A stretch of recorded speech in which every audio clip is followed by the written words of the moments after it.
Today we have Mel Walden, former presenter of 10 Eyewitness News.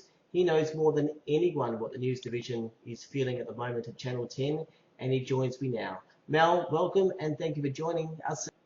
Thank you very much indeed, Aaron. Thank you for having me on board. Now, you're the second guest in a row that's from Victoria, so I have to ask, how are things going for you in lockdown? Well, same as everybody else, I suppose. It's not very pleasant, but it's a bit like Groundhog Day. Each day is exactly the same. And we're just treating it as a day-by-day occurrence. We've got 3 more weeks, I think, left in this particular lockdown period. So we're just trying to make the most of it and getting by reasonably well. Oh, awesome. So I just wanted to start by asking, you've obviously presented in times of live breaking news. Tell me how you think the current presenters at the networks would be feeling now. I'm guessing obviously there's a sense of anxiety amongst all Australians and in particular Victorians at the moment with COVID. But for a newsreader, there must be a heightened sense of adrenaline, and there must be that feeling that these are the moments that you work for your career. I mean, it's rather interesting at the moment with the COVID flaring across the country. There are more and more people watching television than perhaps ever before. It was a few years ago when I started to look at the figures, and I think it was about 95 or 90% of Australians were getting their news from free-to-air television. It probably dropped back a bit over the last, half a dozen years or so, but it's picked up by 200 to 300% since the lockdown happened in March. People are just turning free-to-air television news. Yeah. It doesn't necessarily translate into revenue because, unfortunately, with the lockdown comes restrictions on spending, and a lot of jobs have been lost. And this is what we turn to what's happening at Channel 10 at the moment. I've always thought, and it's a very flippant comment to make, but there are 3 certainties in life, and it's death, taxes, and cutbacks at Network 10. we kind of get used to a bit of that situation over the years. It happens about every 10 years or so. But it's a very sad occasion, and it's compounded, of course, by the crisis at the moment that we're all going through. So loss of jobs does not necessarily mean that you're going to pick up another job when you walk out the doors. It's tough all around. It's a terrible, terrible situation. I feel very, very sad for my former colleagues there. Yeah. I'm not just at Channel 10, not just at Channel 10. I mean, it's across the board. There's hundreds of people going through that situation. It's just that, when you hear it on television, the people that do have to face the shock are rather high-profile people, so people can relate to it. Yeah, we'll get to, I guess, 10 specifically in a moment, but I guess talking about the COVID-19, everything that's happening at the moment, there must be been stories like this that have affected you personally over your large career. What stories can you think of that affected you personally? Oh, there were many, many stories that affected me personally. I suppose people often ask me what was the hardest story you ever had to read, and without a question of doubt, I think it was in '83 when the Channel 7 news helicopter crashed, and we lost all our colleagues in that one crash, and that was a terrible night. And it's about the only time I think I can ever remember in my all my years in the television news industry. We recorded the news that night. We recorded up to the first commercial break. And I can remember getting the phone call in the afternoon at about 1 o'clock to say, come on in, don't switch on the car radio, just come straight into work. Something terrible has happened. And when I got there, and of course the first thing you do is switch on the car radio when you're driving in, and I heard the news that the helicopter had gone down. And there were no survivors. And I had no idea who they were at that stage until I arrived at work. And then the boss came up to me and he said, the only way we're going to get through this, mate, is if you write it as well as read it. And so he put me into an office and gave me a typewriter and sheets of paper, and away I went. And so by the time 5 o'clock came around, I was pretty immune to the crisis that had happened. And but I still couldn't see myself getting through the news bulletin. So they decided, and in those days the news were at 6:30 and up for half an hour duration. So I went into the studio at 6 o'clock and we tried to record to the first commercial break, which was primarily the story of the crash. And I think I would have had about 4 goes at it and kept on breaking down. And we got to about 25 past. And they said, this is your last opportunity. So otherwise we have to go live. So I had one more go at it and finally got through to the commercial break. And then we just turned that around.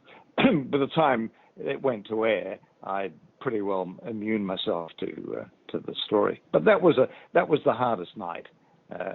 But then, we had another crisis with Balibo, with East Timor, in 1975, when we lost an entire crew in East Timor when they were killed by the Indonesians.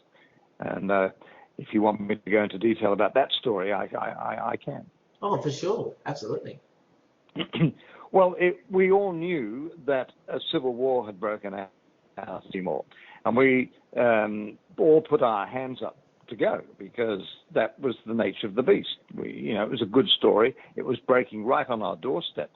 So I was the first to put my hand up, and I was told to go home and pack a bag. And by the time I got into the station, one of the other journalists had beaten me to it, and they headed off on a Friday morning. Flew to Darwin, and then from Darwin to Dili. And then we communicated with them for about a week. They were filing stories out, sending them by jeep back to Dili, and then flying them back to Melbourne. And it was on the Thursday night, a week after they had left. They left on the Friday, so this is 6 days after they'd left. I was sitting at my desk, and the phone rang. And I picked it up, and there was a woman on the phone, and she was hysterical. She was crying. And I said, "What can I do to help?" She said, "My son is dead. My son is dead." And I said, "I'm sorry, I don't understand. Who's calling?" She said, "It's Mrs. Shackleton, Greg Shackleton's mother. I know my son is dead. It's a mother's intuition. I know he's dead." And I said, "Look, I'm sorry. If anything had happened to the boys in Timor, we'd be the first to hear about it. I can assure you nothing has happened." And she kept on going, "No, you don't understand. It's a mother's intuition. I know. So I said, "Look, I'll get management to give you a call." I hung up, and I didn't do anything about it that night. The following morning, she was wrong. When she rang me, Greg was very much alive. He was killed in the early hours of the following morning. So it wasn't a mother's intuition. It was a mother's terrible premonition. Oh, wow. And that rocked us to the boat. It's the first, and then of course we discovered that 5 journalists had been killed by the invading Indonesians, and it was just their deaths that upset us. It was the total indifference of the government, and not just that government of the time, Gough Whitlam. Every government since has denied or refused to believe what actually happened for fear of upsetting the Indonesian government. So we've lived with this all this time, at some stage in life, life's got to go on. But it was a terrible period in which we all questioned whether, what journalism was all about and what sort of support we'd get if we were in that situation. And quite frankly, we didn't get any support. So it was just a questionable period, terrible period. But life goes on, doesn't it? Yeah, it's just interesting when you talk about those two stories, how also the issue about technology, how that's changed. Obviously, you were talking about using a typewriter there to do up the first story, and then sending the stuff back in the Jeep, flying it back to Melbourne. I mean, some people wouldn't be able to imagine that now. So, yeah, technology. Well, that's exactly right. I mean, in a year before the Timor tragedy was Cyclone Tracy, and that, as you might remember from history, was on Christmas Eve, and on Christmas morning when I arrived in, and I was only a cadet journalist at that stage. I hadn't earned my stripes at all, and I heard the boss sort of say to the chief of staff, "Who have we got to send to Timor to Darwin?" And the chief of staff said, "Well, we've got young Mal Walden," and he said, "Oh," I remember clearly saying, "Oh shit, isn't there anybody else?" And, he came across to my desk and he said, "Mal," he said, "I'm going to send you to Darwin." And we'd had a bit of a struggle in my cadetship years. And he turned to me and he said, "This is your last chance, son. It will either make you or break you. Don't let me down." So with the fear of my job and the threats from my news boss, he chartered a Learjet. Now, that in itself was pretty remarkable in those years because we worked for the Herald and Weekly Times, which was a pretty austere organization.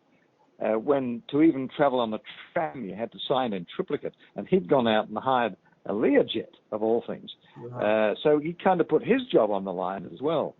So we flew out about an hour and a half, 2 hours later, and flew into Darwin, came in over Darwin in very early hours of Boxing Day morning.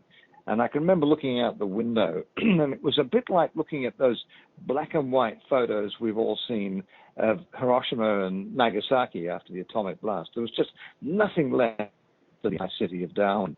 And we touched down, and there was no skill in getting the story because everywhere the camera looked, there was devastation, and everyone you spoke to had a harrowing story of survival to tell. So there was no skill in that. The skill came in getting the story out because in those days there was no communication whatsoever, no mobile phones in those days. There was no satellite links.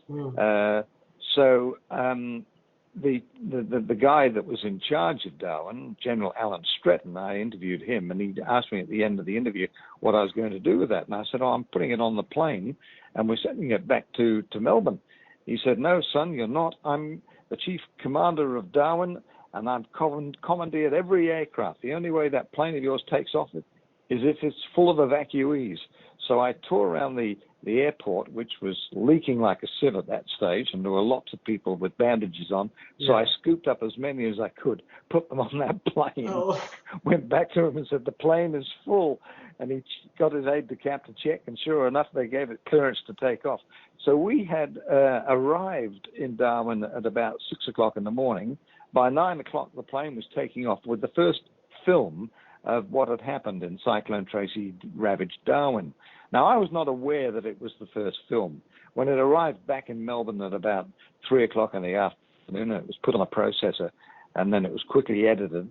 As I said earlier, the news went to air in those days at 6:30, came off the processor at 6:45. They opened up the satellite link, and around the world, that was the first film footage that the world saw of what had happened in the aftermath of Cyclone and during Cyclone Tracy. Wow. So I earned my stripes through Cyclone Tracy. A terrible thing to have to achieve, some sort of recognition through such a tragedy. But that, again, is the nature of the beast of television.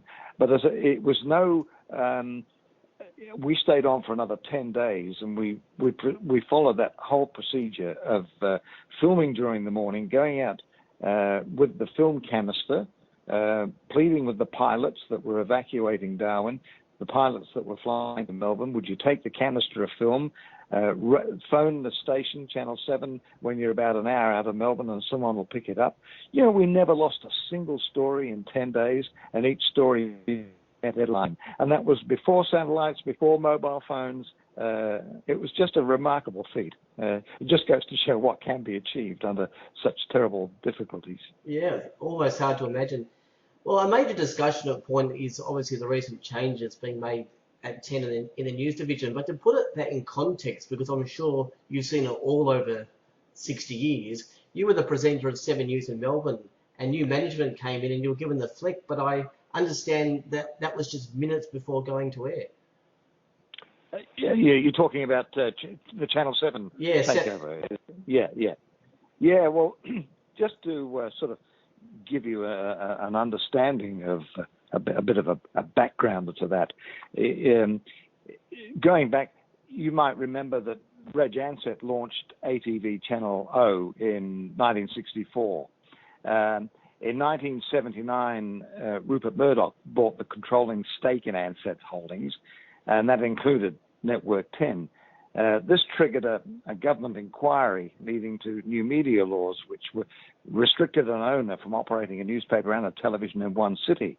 Now, at that stage, in the 80s, Frank Lowy had bought Network 10, Murdoch had bought his dad's newspaper, the Herald. So in 1987, Murdoch was forced to sell his interest in HSV7. Channel 7 in Sydney was owned by Fairfax. Channel 7 in Melbourne was owned by the Herald. And there was much antagonism between the two stations because we weren't a network in the 80s or in the 70s and 80s. We weren't a network in a network sense. We were just brought together by convenience. So there were a lot of scores to be settled when Fairfax pounced on 7 in 1987. And they moved in, breaking basically every corporate governance of morality in their takeover. They marched in almost as if they enjoyed sacking people. And in that first week, they got rid of all Melbourne programming. They not only got rid of the Melbourne personalities and replaced them with Sydney personalities, but they even got rid of football as it was then. Now, you know, that's a cultural change. Yeah. And for a association to march in and just take control in such a brutal fashion, they were nicknamed the Princes of Darkness, and they really were a terrible bunch of guys that came down from Sydney, and just to even the scores that have been building up over the years, the antagonism between the two. They even packaged up all the new equipment that Channel 7 had accrued and sent it back to their head office in Sydney. Anyway, the week went by and it was just a terrible place to work. So on the Friday when I was called into the acting manager's head, because the manager at that stage, Ron Casey, had left, and there was no one really running the show. So I walked into his office, and he was a really good friend of mine. And as I walked in, I was confronted with the executives from Sydney. And I could tell the minute I walked in that, you know, my number was up because they all looked at their feet. None of them looked at me in the eye. And it was left to my colleague to say, Mal, you know, some terrible decisions have had to be made. This is one of the hardest. We have to tell you that your services are no longer required. And I just said, oh, that's okay. And it was about 3 minutes to 3. I remember specifically because I looked at my watch. And I said, well, what do you want me to do? And do you want me to read the news tonight? And they said, well, yeah, would you? And I said, well, yeah, well, okay. But, you know, you just sacked me, and now you want me to read the news? But, okay. Can you negotiate with my lawyer just when you want me to finish, and we can sort of come to some sort of amicable departure? And they were kind of so relieved that I was not throwing a tantrum. They said, yeah, no worries, Mel, no worries. So I got into the lift, and it was just about 2 minutes past 3 when I walked out, and I bumped into the head of the sporting department, and he said, is it true what I just heard? And I said, how'd you hear that? And he said, it was on the 3 o'clock news. Oh. So the guy that was replacing me, a very likable guy by the name of Greg Pearce from Perth. Yeah. And he'd announced it in Perth because of the time difference. He didn't realize that I hadn't been told at that stage that my services were no longer required. So it came down through the wire service, and it led the news bulletins in Melbourne. Well, what I was not aware of was the animosity that was going to be felt by the people of Victoria. They kind of came to my support in unprecedented manner. I finished the news that night, and as I walked out, there were protests in the street. All the TV crews and all the newspapers were out there. I just assumed that everybody in television at some stage got the sack. I mean, that was like, again, the nature of the beast. But I didn't realize the repercussions of this particular sack. And the comfort I got was the fact that I'd already been offered a job at Channel 10, so I knew that I was not going to be out of work. So I went home that night, and we had twins. They were about 12 months old, and they'd run out of nappies. And my wife said, will you go to 7-Eleven and get some nappies? So I went into the 7-Eleven, and there was a group of people around the till at the checkout counter, and quite a few of them were crying. I thought, oh, the place must have been robbed. So I sauntered up to the side, and I heard them all chatting, and I heard one of the old ladies say, and you know, he's got twins. And I realized they were talking about me. Oh, wow. And then the following morning, it was raised in Parliament, House Sydney, why Sydney organisations were dictating what people in Melbourne should watch and who should get the sack, and it became a political issue. Meanwhile, everyone in Melbourne boycotted Network 7. No one watched, and their ratings dropped to an asterisk, which was a 0. And it cost them, I was told at a later time, that the cost of the Fairfax takeover of 7 was close to $600 million they lost in revenue. Wow. And just as a little addendum to that story, my successor, Greg Pearce from Sydney, arrived to take over. And he told me the story that he got into a taxi. He got out of Tullamarine Airport in Melbourne, got into a taxi, threw his bags in the back, sat next to the driver, and the driver said, "Where do you want to go to, mate?" And he said, "Oh, Channel 7. He said, "Oh, you work there, do you?" He said, "Yeah, I start Monday." He said, "What are you doing?" He said, "I'm the new newsreader." He said the taxi slowly pulled to the side of the road. And he says, "Well, mate, you can get out here for sure." I said, "I'm not going to drive you." You're kidding me. Yes. Oh. And that was the feeling. That was the enormous public outrage that Sydney could interfere in something that was so very much a Melbourne institution as Channel 7 was. That is a classic story. Unbelievable. Yeah, well, it was an unprecedented time, and it was, in fact, the best thing that ever happened to me, because when I went across to Channel 10, 3 years later, Channel 10 went into receivership, and there was a whole round of cost cutting and people sacking, and I went to the boss and I said, "Look, in light of what's happened, how safe am I?" And he said, "Mate," he said, "what happened to you at Channel 7? I've spoken to the receivers who've taken over the network. Your name is at the bottom of the list, and it's marked never to be sacked. And you know," he said, "you are a protected species as a result of the backlash from what happened at 7." And I never was sacked. I saw my whole career out at Channel 10. Saw many people go in the process, but as I said earlier, you know, the three certainties in life: death, taxes, and cutbacks in television. And that's the way it is. Well, one of those processes that where someone else was sort of sacked, it wasn't yourself. In 2012, at the end of the evening bulletin, you said, "Probably more could be said, but now is not the time." I guess that was obviously a reference to Helen Kapelos being sacked from 10. No farewell given. I understand her security pass was just yanked and she was set on her way. Yeah. With time past now, can you tell me more about that situation and about that very small but significant statement you made that night on November 2012? Yes, I can remember that quite clearly. Again, we knew that there were going to be another round of cutbacks. And I knew that I was coming up to the end of my tenure. I was 17 when I applied my first job in media, and I was approaching 70. So, you know, I knew that my days were coming up, and they knew it too. So I thought that if ever there was anyone that was going to be on the chopping board, it would be me, because I was coming to the end of my career. And there is no nice way of getting rid of people. There's no nice way in which you can tell somebody that they're no longer wanted. And the boss knew that Helen Kapelos was going on holiday. She was going to New York on that weekend. I think it was a Friday when she was told that she was no longer required.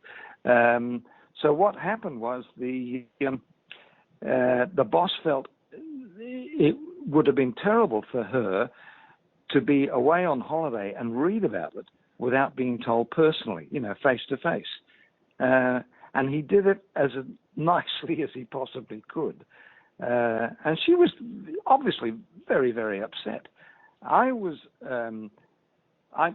suffering from sore throats at that time. I had time off work. I was down at a friend's place, and I heard the whisper that Helen Kapelos had been terminated, and I was furious because of the two of us. It should have been me. It shouldn't have been her.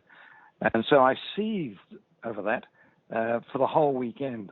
And on the Sunday night, I thought, stuff it, I'm quitting. So I went into my office and I cleaned out my office. I emptied my drawers, took all the photos off the walls, packed them up, loaded them into my car, and on my final trip down to the car, someone stepped into the lift and saw me doing it.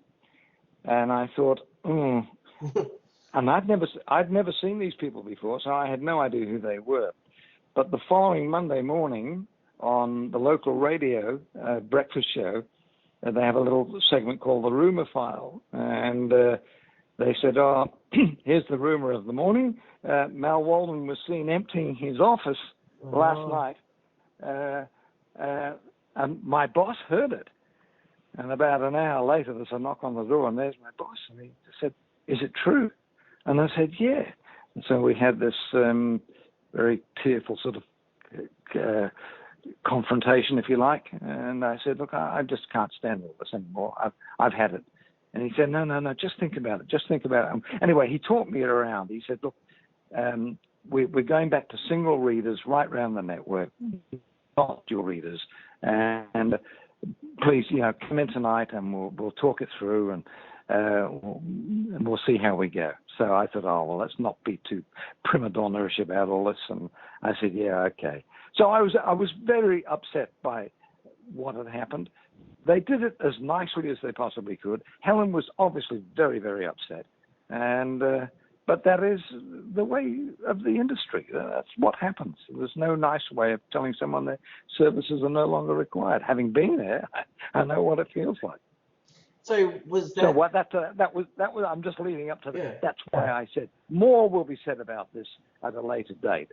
It's not quite as you see it, but it was not for me to explain everything. This is the first time I've actually talked about it, but that's what happened. All right, well, let's get to the 10 announcement recently, in which pretty much the entire on-air news team has been made redundant in Brisbane, Adelaide and Perth, and news centralised from Melbourne and Sydney, and of course a team of back operations staff in all markets have been let go. There is people that have worked for the network for 30 years plus. In an advertising downturn, with these cuts, they're almost expected, but did you think that the presenters would have thought that they would totally axe bulletins in 3 markets? I'm just trying to think of just catch that question again. You want my reaction on the teams, because it was just more in reference to, I suppose, people sort of understanding that cuts have been being made. So, people sort of expect, there could be a round of cuts. But I'm just wondering if you think that they expected that they would be totally axing the news in 3 markets. I mean, that was it's. But they're not axing the news. Aren't they axing just some of the readers? Are they? Oh, I see what you mean. Yeah, I beg your pardon. I'm following you now, because they've decided to put the news out of various different locations, aren't they? Yes. And they've done this. They've done this before. Adelaide was read out of Melbourne for a good number of years in the 90s. George Denikin, who is the newsreader from Adelaide, came over and lived in Melbourne, and they read it out of the Melbourne studio. So it can be done. They've proven before that it can be done. It's not as if they're not complying with the fact that there's not going to be a news service. It's just going to be done out of a different location. And I honestly, I'm not privy to their decision-making process at all. I'm an observer now. But having done it before and they made it work technically, there's no reason why it can't be done. I mean, it's not ideal, but if they're going to cut back in costs, that's one way of doing it. But my only concern about the whole thing is the diminishing of the value of news, which is what is happening. It's happening all over the place. They're getting rid of some. I'll give you a perfect example. Just before I 2 years before I left Network 10, there were 57 people in that newsroom churning out news bulletins from morning, afternoon, evening, and late at night. Desks, 57 computer pods in that newsroom. On the day I left, there were 6 people running that news service. And they can manage with 6. Technically, the technology these days means they can do it. You can cut costs and everything like this. Comparing another set of figures, around about that time, I was looking at the viewers free-to-air television around Australia, and there was about 90% of Australians get their news from free-to-air television. Now, if anyone has a market of 90%, that's not a bad basis to run a business on. And they divide it in 3 ways for 3 commercial networks. So they are making money. But in the process, over the years, it's taken a lot of money to run those 3 networks. The franchises of programs are multi-million-dollar franchises, MasterChef, all the big production numbers cost millions of dollars just for the franchise without the production costs. So it's costing a lot to keep the networks on station, online. And then the latest figures this week came out that viewers to free-to-air television news has multiplied almost 200 to 300%. That's a massive increase because of the lockdown and the people at home watching television. But that doesn't translate to revenue because of the cutbacks out there in the marketplace. There's no money coming in. So they've got viewers, but they haven't got the money coming in. So they've really got to start cutting back. They've really got to, and that's how I feel as though they're justifying cutting back in the cost of news. I think the big difference, though, is when they centralised it last time, they were reading an Adelaide bulletin from the eastern states, but it was actually an Adelaide bulletin that was being read separately. Now, under this new arrangement, and we'll take Adelaide as an example, Jennifer Kite's going to present one combined bulletin for Adelaide and Melbourne. So straight up, Adelaide is already now on a 30-minute delay. To make it appear local, Jennifer will pre-record the opener and perhaps the first 2 or 3 stories that will be Adelaide-based. Then they will cut that back into the bulletin. Then Stephen Quartermain will have a pre-recorded sports bulletin for Adelaide. So they've got, the Adelaide Crows and all that sort of stuff for that market. And then a national meteorologist will have to pre-record the weather for the local Adelaide. So Adelaide will essentially get this delayed cut version of the news with pre-recorded elements. I mean, that's definitely a change than just reading the Adelaide bulletin from the eastern states. Do you think that's a major concern? Oh yes, hell yes. And you think it's a concern for Adelaide? I think there's even a greater problem with Perth news coming out of Sydney. Where there's no feeling for. I mean, Perth, Western Australia, is a pretty AFL-orientated state. They like their football. Sydney like their rugby, and the two just don't. I mean, I don't know how they're going to compromise their coverage of news when it's coming out of Sydney. I mean, I kind of like Melbourne, Adelaide, because in a way they've done that a little bit before. But Sydney, Perth, that's a headache, and I'm glad it's theirs, not mine. I'm just, because you've been doing this a long time, I could just imagine, you having what it would be like to doing that now. So you sort of get to work, and rather than just get there at 5 o'clock, we're going to read this bulletin.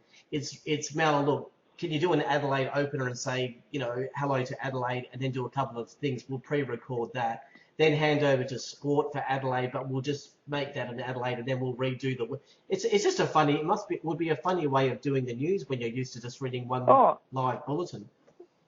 Look, Aaron, it's going to be a logistical nightmare, but I'm sure they've done their sums and they've worked out a method in which they'll be able to do it. One assumes they're not totally stupid. I don't quite know what level of stupidity there exists in television management these days, but they're not I wouldn't think they're totally stupid. So they would have done a little bit of homework and Yeah. worked out some sort of logistics. But look, the final analysis, the final test will come when they like it or they'll leave it. Mm.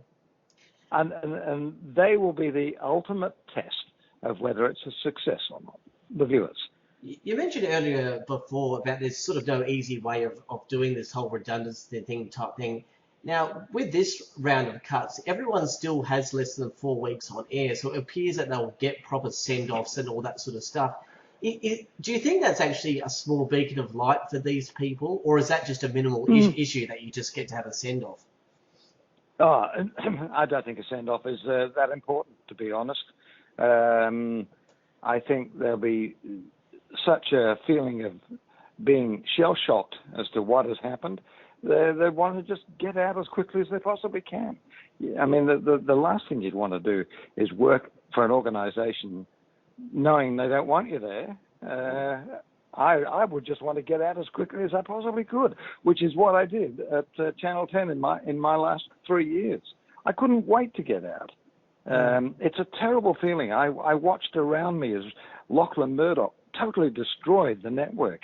He wiped $1 billion off the share market price by his very hands-on approach to the network. Everything he touched was a logistical failure, and it was so frustrating to see a network that we prided ourselves on sort of building up, just being totally destroyed. And so I couldn't wait to get out. Fortunately, Channel 10 were very good to me, and they allowed me to leave on the day of my choosing. Very unusual in television. They normally either escort you to the front door or toss you out physically. But they were very good for me. That was the Melbourne management structure of Channel 10. I really was very impressed with the way they handled my farewell.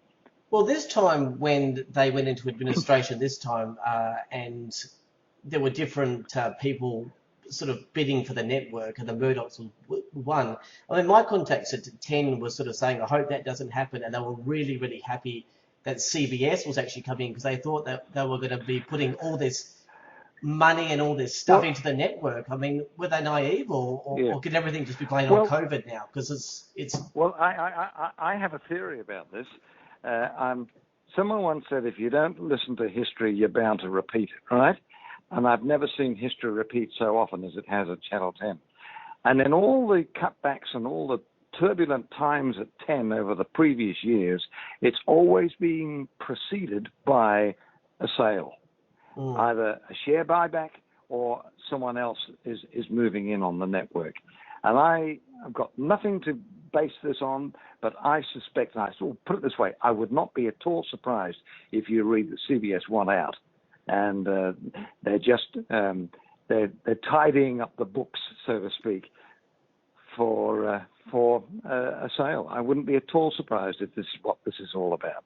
Well, with all of this happening, can you ever imagine? I mean, Channel 10's always been a slightly different beast to 7 and 9. Could you ever imagine that in the next decade, 7 or 9 would walk away from local news in markets like Brisbane, Adelaide, and Perth, and head to the east? Or is a lot of us think that's an absurd thought? But I mean, with this happening to 10, could it happen anytime soon? Have you seen what's been happening? 9 dropped their regional news services, and they've just reinstated them. Yeah. They've just got a $20 million support from the federal government. So they've reinstated all their 3 regional news services.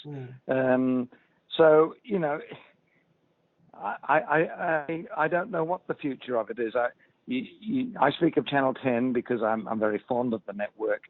The Channel 10 was the 3rd commercial station to join, to come online back in 1964. I remember somebody once saying, it's a bit like 3 siblings in a family. It's the 3rd sibling that has to struggle to make it to make an impact. it's hard for the third sibling in a family to struggle to get an identity. And being Channel 10 was the third network, it has struggled more than all the others to find an identity. But in the process of doing that, they've experimented far more than other networks. And some of those experiments have worked, and some of them haven't. Now, I'm not privy to the programming, but I certainly am to the news. And I know that Channel 10 News was the first to go at 6 o'clock when all the other news services were at 6:30. They were the first to go for an hour. They were first to go with 2 readers. They were the first to go at 5 o'clock in the afternoon. And that set up precedent where other networks started putting their news services earlier and earlier. Channel 10 were really the pioneers in so many different ways. So it's a very resilient network, but it has struggled more than most of the others. Well, a question about newsreaders in general. Looking at the ratings that come through for each channel, how important is the main news presenter in the ratings performance of the bulletin? How what? Sorry, I just missed that. Yeah, no. When you're looking at ratings, and you obviously have the main presenters, how important is the actual main presenter to the ratings performance of the bulletin? Because some people think it's the bulletin itself. Some people think it's the actual newsreader. Some think it's a combination of everything. Well, it is a combination of everything. I used to say the success of the news was the 3 Ps: the programming, the product, and the performance of the newsreader. It's a lot. A newsreader is like the full forward in a football team. He's the one that has to kick the goals, but he can't do that without a team behind him. A newsreader is a part of a whole team effort to get that bulletin to air. But he or she or both of them, that is the point of difference. Because when you look at the news bulletins on most networks, most nights of the week, they're the same stories. The only point of difference is the person that's presenting them. And the longer that newsreader is identifiable with that product, the more valuable he becomes to that network. So it's usually, get rid of a newsreader is the last choice network management have if they have to cut back or if their ratings aren't performing. But in all the years I was reading, there was very few years that we were number one. And it didn't seem to inhibit my career one bit. Number one for a few years at Channel 7, number one for a few years at Channel 10. But out of 53 years, only about 8 or 9 of those years was I ever a number one newsreader. Well, I guess that explains, you're saying, if they stay on as long as possible, I guess that explains Rick Arden and Susanna Carr in Perth. I mean, they've now got to 35 years reading the news together, and they have like tripled the ratings of 9 in that market. Yeah. Well, actually, I look along. They're at what channel? 7. 7, yeah. Well, 7 in Perth, it was very much like Channel 7 was in Melbourne in the 70s and the early 80s. An iconic station. People just turned to that network through habit more than anything else, but obviously because they liked what they saw. Yeah. And once you establish a habit, it's very hard to break it.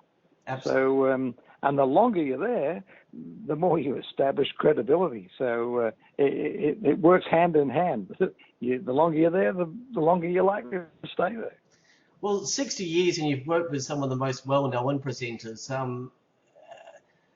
Is there one or two people that you would say was a career highlight working with, and if you can, one or two that you probably didn't quite click with? And yeah, well, I wouldn't talk about anyone that I didn't click with because, quite frankly, there weren't many that I didn't get on with. Yeah. I was very fortunate that I came through what we call the class of 76, where Brian Naylor was the newsreader, David Johnson was the number 2, and I was the number 3.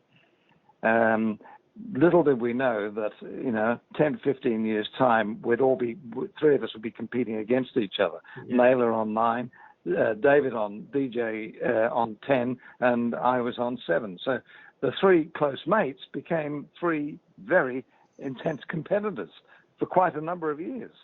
And we were all trained and mentored by the same person. Wow. And I think it's fair to say his name was John Marr. He's not a household name, but he was perhaps the most successful news director ever on Australian television.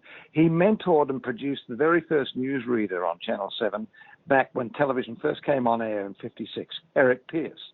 And when Eric Pearce went across to Channel 9, he then mentored his successor, Jeff Raymond.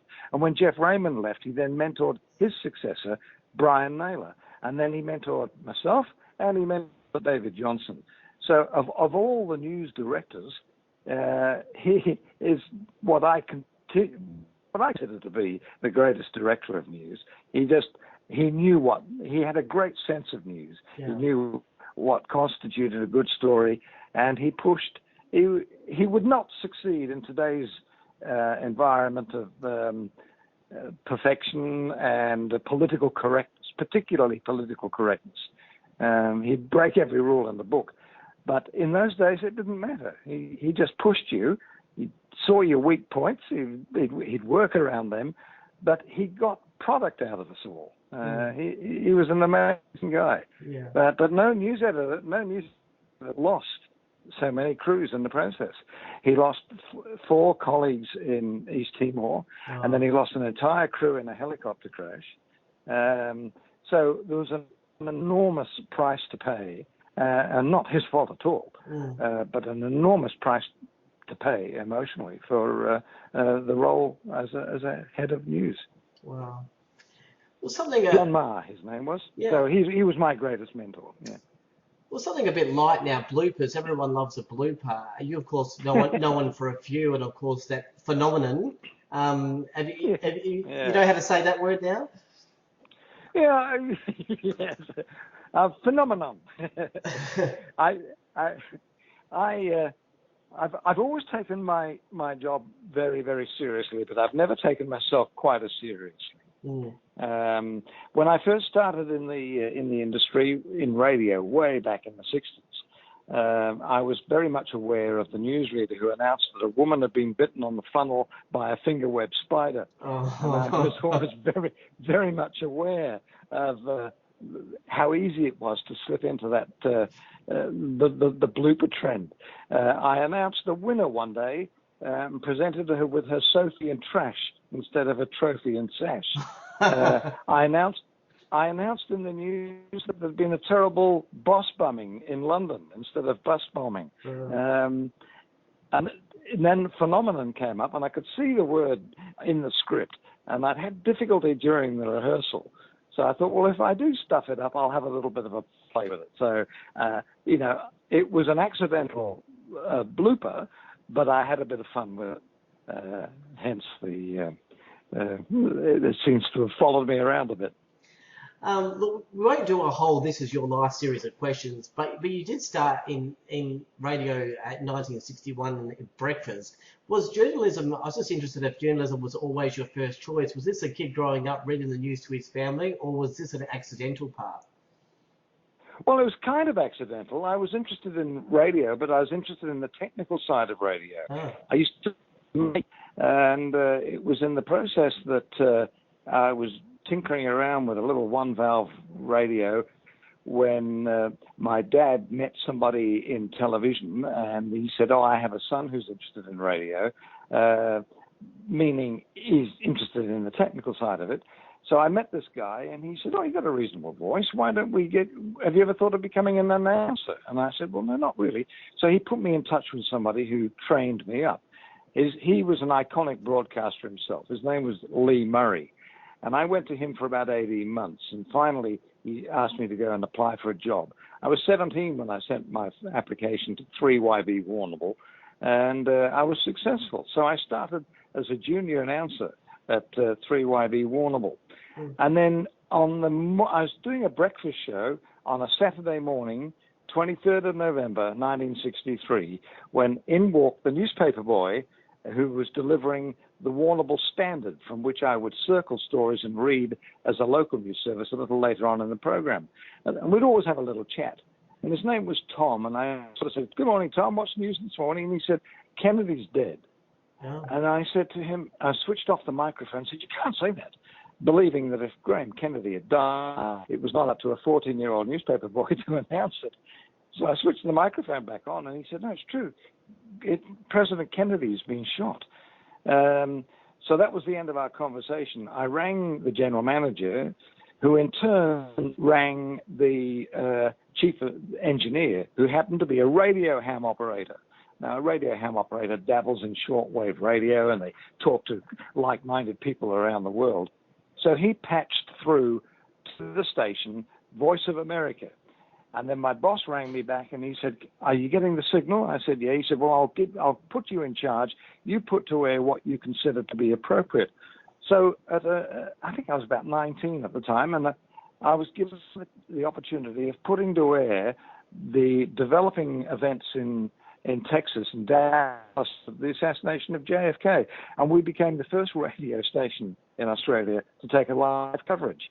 We broke all the rules of the broadcasting handbook by doing it, but we never ever got ticked off about it. But the adrenaline rush I got from breaking that news story would become an addiction. And it was the driving force that channeled my whole career.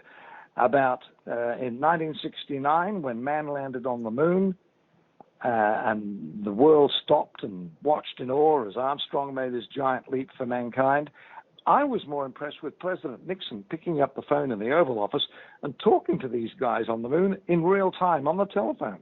And I suddenly realized then, at that moment, that television through satellites had caught up to the immediacy of radio in breaking news. So if there was going to be a future in news, it was to be in television.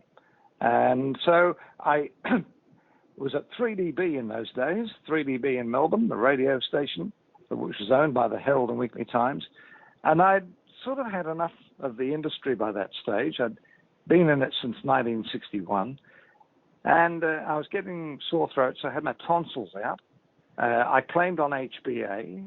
I double claimed on the Herald Medical Fund, made a profit of $300, and bought a one-way ticket on the Fairstar and went to London. And then from London, I went down and I worked in Israel. And I worked on a kibbutz in the Middle East. Wow. And I got a call from 3DB saying, "You're in a very exciting area of the world at the moment." They'd just come out of winning the Six-Day War, and it looked like they were heading into another war, the Yom Kippur War. So they said, "Can you file stories for us?" And so I started filing news stories from the kibbutz where I was working in Israel. And then one afternoon when I was walking back to my room, a car pulled up in the car park surrounded by security, and out stepped the general that led the Israeli forces in the Six-Day War, Moshe Dayan, the guy that wore the black patch. He was quite identifiable, but the black patch over his eye. So I raced back to my room and grabbed a cassette recorder. And on the flip side of Simon and Garfunkel's Bridge Over Troubled Water, I did an interview with Moshe Dayan. Oh. And Moshe Dayan, and during that interview, he came out with a classic statement: the Americans offer us money, the Americans offer us guns, and the Americans offer us advice. And we take the guns and we take the money. And it was a real put down for the Americans. And that became quite a controversial statement by the Israeli general. Anyway, at the end of the interview, he looked at me and he looked at the little handheld cassette recorder and he said, "Jinjin," referring to my red hair, "next time you interview me, make sure it's with a camera, because television is the future."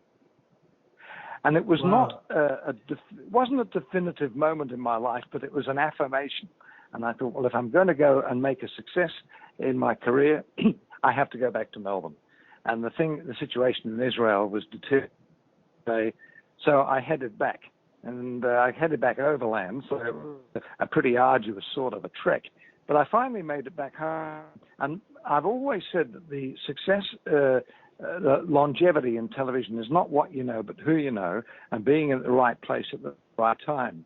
And when I got back to Melbourne, my colleague at 3DB, Ron Casey, had been promoted to station manager of Channel 7. So I naturally went to him for a job. And he said, "Yeah, I'll give you a job. I'll give you a job as a booth announcer, just a general voiceover man." I said, what about news? He said, oh, that's a hard nut to crack, but at least you've got a foot in the door if you accept this job. So I accepted. And it was June the 6th, 1970, when I joined Channel 7. And that very first night, the late night newsreader was taken ill. I had to read the news. Yeah. And I read the news that night, not aware that I would be reading the news for the next 43 years on Melbourne television. Right place, right time. Well, Not what you know, but who you know. you obviously had that long career, but you finally did retire. So why did you retire when you did? Well, I retired because of the situation at Channel 10. I retired because I was fed up with the way certain people were running the show and running it down. I mean, the quality deteriorated. As I said, there were 57 people in that newsroom when I decided to retire. There were just 6 on the day I walked out. It was just being wound down to such a degree that the quality was gone. The experience was gone. And you notice that in other forms of media where, newspapers anymore, and you see mistakes going to print. Well, I see mistakes going to air almost every night, not just on Channel 10, but the quality is not the quality. I hate to sound like we had the best days, but I honestly believe we did. Yeah. We always like to think that we're going to leave the place we live, the place we work, in a better condition when we leave than it was when you started. Sadly, in my case anyway, that's not the case. I don't think the world is really a better place than it was at the moment, and I don't think television is. But my God, I've had a good time in it while I've been here. Well, I was going to ask, do you miss it all, the day-to-day stuff in the media? Sorry? You cut out. Oh, sorry. I was just going to say, you must miss it all, though. Despite the end parts and that, with your career, did you miss all the day-to-day cut and thrust of media? What I miss about it are the people. Yeah. I miss terribly. I mean, you make so many good friends, and you make lifelong ones because you're like-minded people, and it's very important to. I always say, when I say to young people to get into the industry, or the 2 things you must do, it's not what you know, it's who you know, and right place, right time. Right place, right time is a matter of luck, but and then you have to make the most of that opportunity.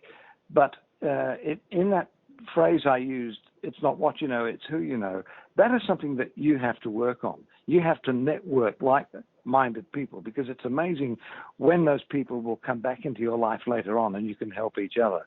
Networking is vitally important, to me anyway, into the success of anything you do. And some of those people that I've befriended, newsreaders that I've worked with, even all sorts of people that I've met. I'm happy to say we're still good friends to this day. It's interesting, but I've now got myself a new career. Well, I'm now a writer. Let me just say that's the very next question. You've written a few books, but your latest one, Mel Walden's Crazy Crims. Tell me about that one. Well, yeah.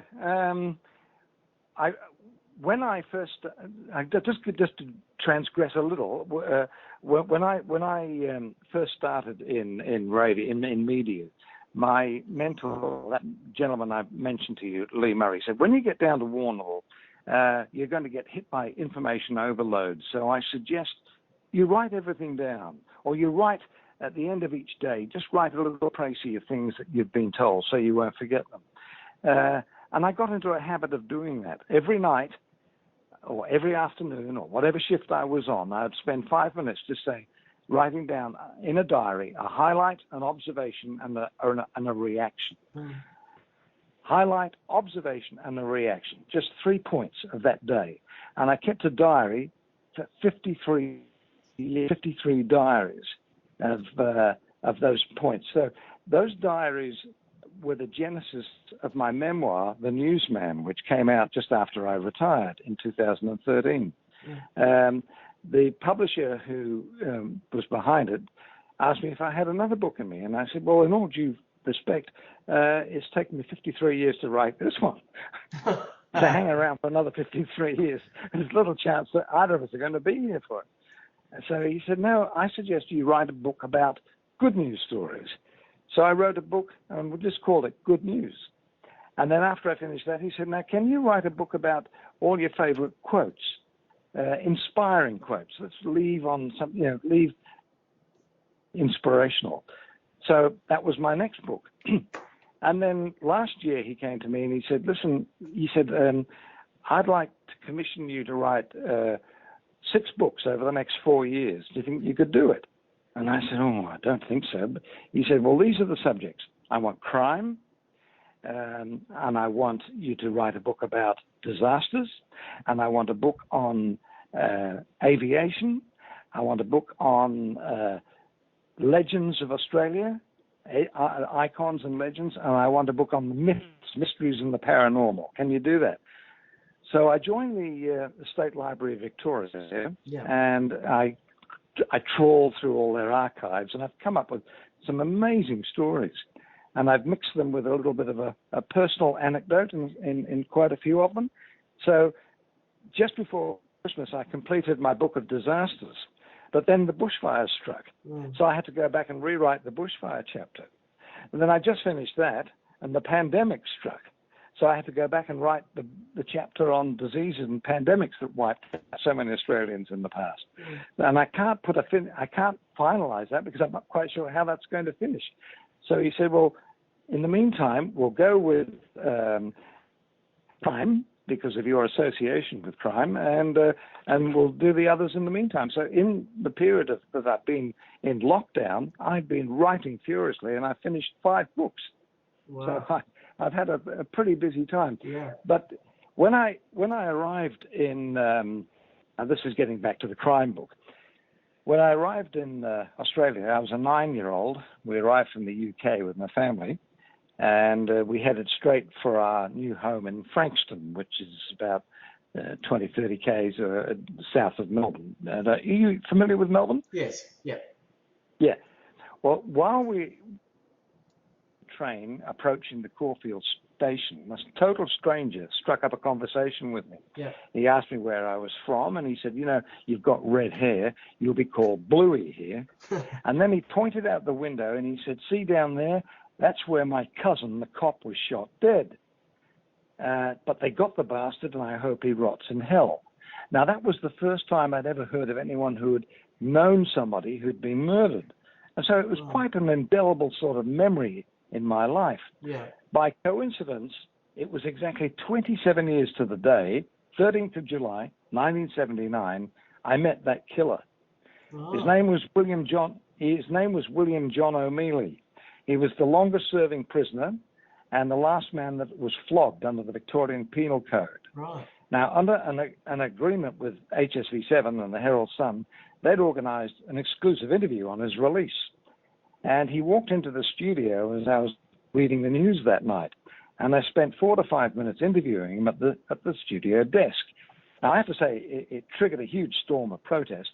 It's the first time Cash for Crime was raised. That's back in the mid-70s. But we didn't do it again. But what I discovered, when O'Mealy left Pentridge, he bequeathed his job as the jail barber to Gregory David Roberts, a former heroin addict and bank robber. Yeah. And when Roberts asked him, why are you doing this? O'Mealy replied, just look up from this position and you can observe the entire operation of the Pentridge jail system.